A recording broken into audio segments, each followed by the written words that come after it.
د بلخاب ولسوالۍ په مرکز کې د اسلامي امارت سلګونه ځواکونه کلابند شوي. سلام، ستړي مه شئ، وخت مو په خیر.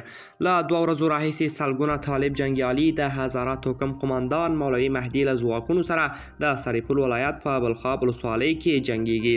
سرچینو شنبه د چنګاښ پر 4 آشیزو ورځپاڼې ته وویل چې طالبانو دغه هزاره توکم قماندان بغاوت کوونکی بللی او د هغه پر خلاف یې پوځي عملیات پیل کړي دي.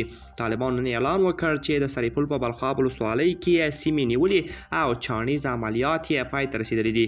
بل پلوه مولوي مهدي ته نږدې سرچینو د طالبانو د ادعا رد کړې ده.